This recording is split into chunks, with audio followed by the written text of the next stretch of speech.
Badan Dana Punya Hindu Nasional (BDPHN) menggelar Anugerah Dana Punya 2018 di Gedung Bank Indonesia Denpasar. Anugerah tersebut diberikan kepada 200 donatur terbaik BDPHN yang diambil dari 20 terbaik dari masing-masing kabupaten kota dan tingkat provinsi.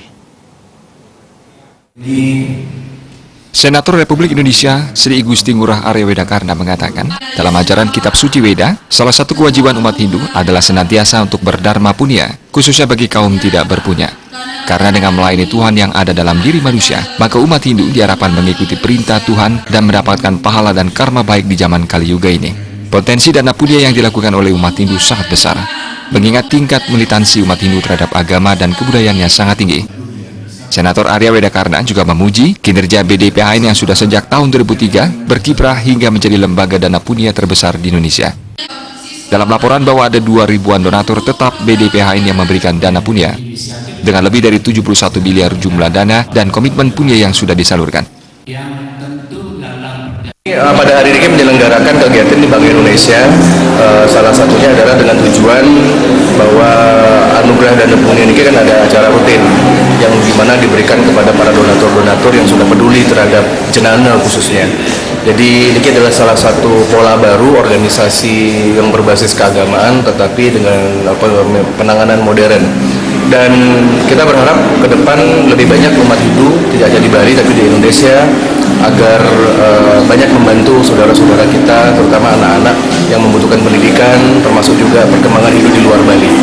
Maka dari itu ya kita merasa bersyukur sekali bahwa kita memiliki donatur yang cukup banyak dan cukup militan dalam artian positif untuk bisa memberdayakan sumber daya manusia. Itu yang paling penting. Dalam kesempatan tersebut dibagikan 200 sertifikat anugerah dana punya kepada 200 donatur terbaik BDPHN yang diambil dari 20 terbaik dari masing-masing kabupaten kota dan tingkat provinsi.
Joko Andika, Bali TV.